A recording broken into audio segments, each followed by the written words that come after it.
Assalamualaikum warahmatullahi wabarakatuh. Selamat malam teman-teman semuanya. Salam sejahtera bagi kita semua. Segala puji bagi Allah Subhanahu wa taala atas berkat rahmatnya kita dapat berkumpul pada malam hari ini di Zoom meeting. Sebelumnya saya perkenalkan diri dulu, saya Yusuf Dimas Taris akan sebagai moderator pada presentasi pada kali ini yang berjudul menganalisis perkembangan Malaysia dan Singapura. Untuk pemateri pertama itu saya sendiri, Dimas Taris, dan pemateri kedua itu ada Cia Safitri, yang ketiga itu ada Nurul Fadilah, yang keempat itu ada Dwi Silvani, yang kelima ada Rizky Aprilio, keenam ada Muhammad Haikal Fikri Al-Farizi, yang ketujuh ada Ayu Lestari, yang kedelapan ada Anissa Raditya Salasti, yang kesembilan ada Yesi Artasaragi. Untuk pemateri pertama itu saya sendiri, yang akan saya jelaskan adalah latar belakang Malaysia. Malaysia adalah sebuah negara yang merdeka setelah berakhir Perang Dunia yang Kedua. Dengan latar belakang penjajahan yang cukup lama, Malaysia berusaha membangun negaranya melalui sumber daya alam yang dipunyai. Namun seiring perkembangan zaman dan kesadaran tentang terbatasnya sumber daya alam, muncullah sebuah gagasan baru untuk menjadikan pariwisata sebagai komoditasnya. Dengan semangat untuk mewujudkan cita-cita yang menjadi negara yang sejahtera dan modern, Malaysia berusaha untuk mengembangkan pariwisata. Meskipun ada pariwisata yang sempat menghambat dan memperlambat lajunya pertumbuhan pariwisata itu sendiri. Malaysia itu merupakan salah satu perintis organisasi ASEAN yang memiliki luas wilayah 329.758 km persegi, terletak antara 1 derajat sampai 7 derajat lintang utara dan 100 derajat sampai 119 derajat bujur timur dengan suhu rata-rata 21 derajat Celcius hingga 32 derajat Celcius. Mayoritas penduduk Malaysia yaitu etnis Melayu yang memiliki persentase sebanyak 50,1%. Malaysia 50,1%. Malaysia juga adalah sebagai negara mempunyai penduduk multi etnis. Mayoritas penduduk Malaysia adalah yang telah tadi saya sampaikan yaitu Melayu 50,1% dari total penduduk Malaysia, sedangkan etnis Cina sebesar 22,6%. Kelompok pribumi selain Melayu sebesar 11,8%, India 6,7% dan kelompok lain menyumbang 0,7%. Sedangkan yang bukan warga negara Malaysia itu sendiri sekitar 8,2% dari populasi penduduk Malaysia. Oke, untuk pemateri kedua akan disampaikan oleh pemateri selanjutnya. Dipersilakan untuk pemateri kedua. Dipersilakan. Baik, terima kasih kepada moderator. Selanjutnya, saya akan menyampaikan tentang kemerdekaan Malaysia.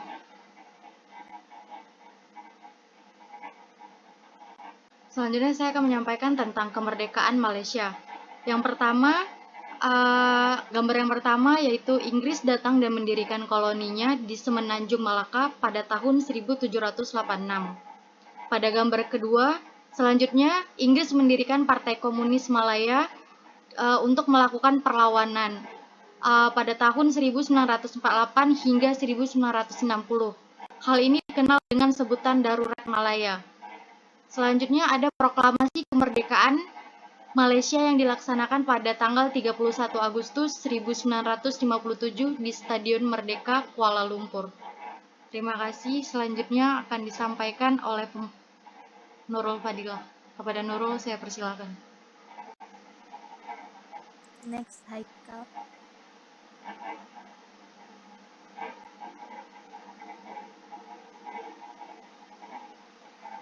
Oke, baik, terima kasih. Saya akan melanjutkan membaca materi tentang pemerintahan Malaysia. Kepala negara Malaysia adalah seorang raja atau seorang sultan yang dipilih secara bergiliran setiap 5 tahun sekali dengan kandidat para raja dari 9 negara bagian yang masih dipimpin oleh raja. Nama Malaysia baru diadopsi pada 1963 ketika Federasi Malaya bersama Sabah, Sarawak, dan Singapura membentuk Malaysia. Akan tetapi Singapura keluar dari federal tersebut pada tahun 1965 dikarenakan adanya perbedaan ekonomi dan perbedaan ras. Pada era kepemimpinan Tuan Abdul Razak membuat program baru yang disebut New Economic Policy (NEP). NEP adalah program jangka panjang pemerintah Malaysia yang bertujuan untuk mengurangi kemiskinan, meningkatkan kesejahteraan hidup rakyat Malaysia, dan secara nasional meningkatkan ekonomi nasional.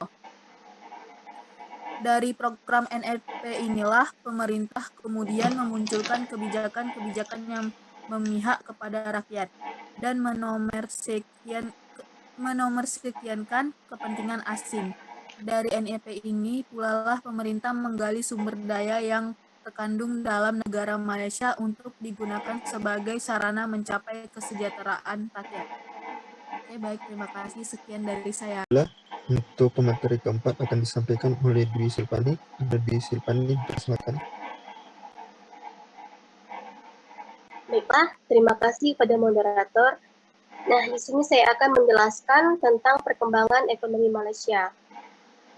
Pada sejak awal kemerdekaannya, perekonomian Malaysia didukung oleh ekspor hasil produksi bahan baku ke luar negeri seperti timah, karet, kayu, minyak mentah, dan minyak sawit. Itu semua merupakan komoditas utama yang menjadi pendukung sektor perekonomian masyarakat dan perekonomian nasional Malaysia. Kemudian, pada sektor pariwisata, tumbuh dengan sangat cepat dan menjadi pertumbuhan ekonomi yang pesat di dunia. Demikian juga hal ini terjadi di Malaysia, di mana pertumbuhan industri pariwisata di Malaysia pada tahun 1970-an terbilang konsisten dan meningkat. Kemudian ada pembangunan menara kembar yaitu Petronas, yaitu tepatnya di Kuala Lumpur, merupakan suatu bentuk kemajuan peradaban yang ingin ditunjukkan oleh Malaysia. Selain menjadi sebuah kebanggaan, simbol majunya kebudayaan Malaysia dan prestige juga merupakan sebuah konsep wisata atau yang ditawarkan oleh Malaysia, yaitu ecotourism atau wisata belanja. Sekian saya kembalikan kepada moderator. Oke, terima kasih kepada Dwi Silpani. Kepada Rizky Apridio dipersilakan. Terima kasih kepada moderator. Di sini saya akan menjelaskan tentang sistem parlemen dan pembagian kekuasaan Malaysia. Yang pertama, Malaysia dipegang oleh Perdana Menteri dan pelaksananya dilaksanakan oleh Kabinet. Sedangkan Kabinet adalah anggota parlemen yang dipilih dari Dewan Negara setiap 5 tahun sekali. Dan kepala negara provinsi Malaysia adalah seorang raja atau seorang sultan yang pilih setiap 5 tahun sekali dengan kandidat para raja dari semua negara bagian oleh raja. Sedangkan kepala pemerintahan dipimpin oleh Perdana Menteri. Baiklah, saya balikan lagi ke moderator. Haikal Fikri Al-Fadli, kepada Haikal dipersilakan. Terima kasih kepada moderator. Baik, yang selanjutnya yaitu pariwisata sebagai sumber ekonomi baru di Malaysia. Nah, jadi sebagaimana yang kita tahu, sektor pariwisata itu tumbuh dengan sangat cepat di berbagai belahan bumi ini, gitu kan. Nah, begitu juga dengan Malaysia, di mana pemerintah industri dan perdagangan mereka itu mendirikan Tourism Development Corporation atau yang disingkat dengan TDC. Nah, jadi badan ini kemudian membuat suatu kebijakan yaitu disebut Tourism Development Plan, yang mana tujuannya itu untuk mengatur industri pariwisata dengan melakukan pembangunan di beberapa kota-kota besar yang ada di Malaysia, di mana nanti kota-kota ini yang bakalan menjadi pusat kegiatan ekonomi dan kegiatan politik seperti Kuala Lumpur, Malaka, dan Georgetown. Nah, terus hal ini dikarenakan yang mengunjungi kota-kota tersebut, baik dari dalam negeri maupun luar negeri, itu pastinya memiliki urusan bisnis, pariwisata, ataupun urusan diplomatis. Nah, 3 kota besar ini merupakan kota yang mayoritas penduduknya itu didominasi oleh etnis Cina, yang mana mereka ini memiliki andil dalam penyediaan berbagai fasilitas seperti fasilitas yang dibutuhkan oleh wisatawan kayak Selanjutnya akan disampaikan oleh Ayu Lestari. Pada Ayu Lestari dipersilakan. Baik, sebelumnya terima kasih kepada moderator. Di sini saya akan menjelaskan mengenai latar belakang Singapura. Singapura ini merupakan sebuah negara di lepas ujung selatan Semenanjung Malaya. Negara ini berbatasan dengan Indonesia dan Malaysia, dan letak geografis Singapura ini berada di 1 derajat 17 lintang utara, 103 derajat 50 bujur timur, dengan wilayah seluas 716 km persegi. Dan Singapura ini merupakan salah satu negara yang berada di Asia Tenggara, yang tepatnya itu di Semenanjung Malaysia. Dan dulunya Singapura ini merupakan koloni Inggris dan sekarang menjadi anggota Persemakmuran. Dan dalam prasasti Jawa dan Cina yang berasal dari abad ke-14, nama pulau Singapura ini yang lebih umum adalah Tumasik atau Temasek, berasal dari kata Jawa tasek yang berarti laut.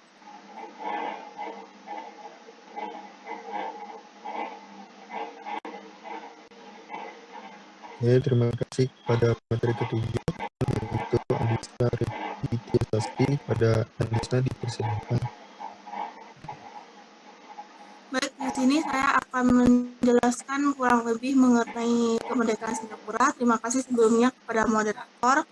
Singapura mendapatkan konsep politik pemerintahan dalam negerinya sendiri sejak tahun 1959 yang diberikan oleh koloni Inggris.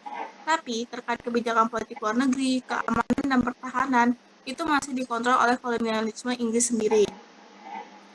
Singapura pertama kali bergabung dengan Federal Malaysia pada pembentukannya pada tahun 1963. Namun, pada 9 Agustus 1965, Singapura memilih untuk memisahkan diri. Keputusan tersebut berasal karena Malaysia dan dalam Federasi Malaya dilatar belakangi oleh faktor konflik rasial yang telah lama melanda kedua belah pihak, di mana notabene warga negara Malaysia yang diduduki mayoritas oleh ras Melayu, sedangkan Singapura mayoritas diduduki oleh ras Tionghoa. Perbedaan rasial di antara kedua belah pihak tersebutlah yang memicu naiknya sentimen yang terus mengalir di kalangan akar rumput masyarakat keduanya. Pisahnya Singapura dan Malaysia juga merupakan salah satu buah akibat dari dalamnya perbedaan antara partai politik yang berkuasa terhadap pandangan politik dan ekonomi, yang mana dalam tingkat perbedaan tersebut membuat naiknya tensi politik yang ada sehingga menimbulkan beberapa kali kerusuhan atau chaos. Singapura menyatakan merdeka pada tanggal 9 Agustus 1965. Kemerdekaan Singapura selalu diperingati setiap tahunnya dengan berbagai kegiatan seperti parade nasional, pidato Perdana Menteri, dan festival kembang api. Asal kata Singapura sendiri berasal dari pemberian nama Pangeran Sumatera dari Kerajaan Sriwijaya, sang nila utama yang mendirikan kota Singa ini saat melihat singa di pantai pulau tersebut. Sekian dari saya kembalikan kepada moderator. Terima kasih kepada pemateri yang ke-8. Selanjutnya akan disampaikan oleh pemateri yang terakhir, yang ke-9, yaitu Yeci. Arta Saragi, ada Yesi, silakan. Terima kasih kepada moderator. Di sini saya akan menjelaskan tentang pemerintahan Singapura. Selepas keluarnya dari Malaysia, Singapura mulai muncul sebagai kuasa perdagangan dunia. Kepala pemerintah negara Singapura adalah seorang Perdana Menteri. Banyak fasilitas dan kemajuan dicapai semasa pemerintahan Lee Kuan Yew. Pada tahun 1990, Lee Kuan Yew mundur dari politik dan memberi kuasa pemerintahan kepada Goh Chok Tong. Pada tahun 2004 pula, Goh Chok Tong meletakkan jabatan sebagai Perdana Menteri dan memberi jalur kepada anak Lee Kuan Yew, yaitu Lee Hsien Loong, untuk memerintah. Kepala negara di Singapura merupakan presiden. Saat ini Halimah Yacob tengah menjadi presiden perempuan pertama di sana. Selanjutnya saya akan menjelaskan tentang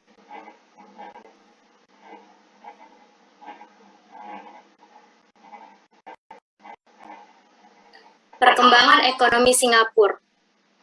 Ekonomi Singapura merupakan salah satu yang paling terbuka di dunia. Korupsi terendah ke-7, paling pro-bisnis, dengan pajak rendah yaitu 14,2% dari produk domestik bruto, serta memiliki PDB per kapita tertinggi ketiga dunia. Selanjutnya, badan usaha milik negara memainkan peranan yang penting dalam ekonomi negara, yang memiliki beberapa perusahaan seperti Temasek Holdings yang memegang saham mayoritas di beberapa perusahaan besar negara itu seperti Singapore Airlines, Singtel, Estate Engineering, dan Medicorp. Singapura bergantung pada konsep perdagangan intermediate sampai reekspor dengan cara membeli barang mentah kemudian diolah untuk diekspor kembali. Seperti contoh pada industri fabrikasi wafer dan penghilangan minyak. Singapura juga memiliki pelabuhan strategis yang menjadikannya lebih kompetitif daripada negara tetangganya. Sekian dari saya kembalikan kepada moderator. Ya, terima kasih untuk Yesi untuk komentar yang terakhir. Dan juga saya berterima kasih atas partisipasi moderator dalam pemaparan materinya. Saya sebagai moderator mohon maaf jika ada kesalahan dalam penyampaian materi. Saya tutup presentasi kali ini. Assalamualaikum warahmatullahi wabarakatuh. Waalaikumsalam.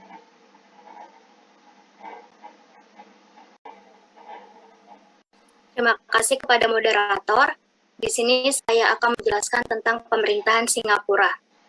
Selepas keluarnya dari Malaysia, Singapura mulai muncul sebagai kuasa perdagangan dunia. Kepala pemerintah negara Singapura adalah seorang Perdana Menteri.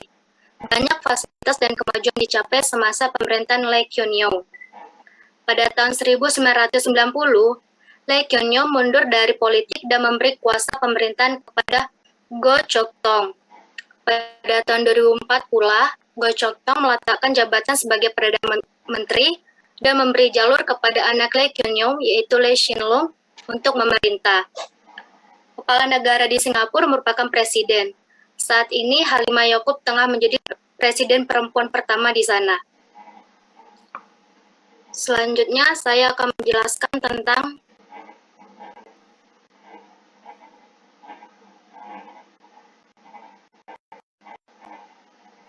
perkembangan ekonomi Singapura. Ekonomi Singapura merupakan salah satu yang paling terbuka di dunia. Korupsi terendah ke-7, paling pro-bisnis, dengan pajak rendah yaitu 14,2% dari produk domestik bruto, serta memiliki PDB per kapita tertinggi ketiga dunia. Selanjutnya, badan usaha milik negara memainkan peranan yang penting dalam ekonomi negara, yang memiliki beberapa perusahaan seperti Temasek Holdings yang memegang saham mayoritas di beberapa perusahaan besar negara itu seperti Singapore Airlines, Singtel, Estate Engineering, dan Medicorp. Singapura bergantung pada konsep perdagangan intermediate sampai reekspor dengan cara membeli barang mentah kemudian diolah untuk diekspor kembali. seperti contoh pada industri fabrikasi wafer dan penghilangan minyak. Singapura juga memiliki pelabuhan strategis yang menjadikannya lebih kompetitif daripada negara tetangganya. Sekian dari saya kembalikan kepada moderator. Ya, terima kasih untuk Yesi untuk pemateri yang terakhir. Dan juga saya berterima kasih atas partisipasi moderator dalam pemaparan materinya. Saya sebagai moderator mohon maaf jika ada kesalahan dalam penyampaian materi. Saya tutup presentasi kali ini. Assalamualaikum warahmatullahi wabarakatuh. Waalaikumsalam.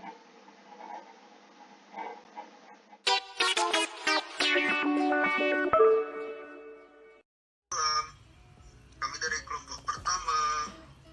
Kenalkan, nama saya Yusri Limastari sebagai moderator dan juga sebagai pemateri pertama. Hai, perkenalkan nama saya Cia Sapitri sebagai pemateri kedua. Perkenalkan, nama saya Nurul Fadila sebagai pemateri ketiga. Perkenalkan, saya Tusukani, pemateri keempat.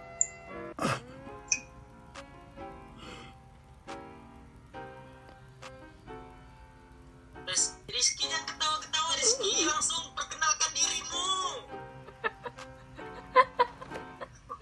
Perkenalkan, nama saya Rizky Aprilio, yaitu saya sebagai pemateri kelima. Halo guys, perkenalkan saya Muhammad Haikal Fikri Alfarisi, saya sebagai pemateri ke-6. Hai guys, perkenalkan saya Ayu Lestari, pemateri ke-7. Hai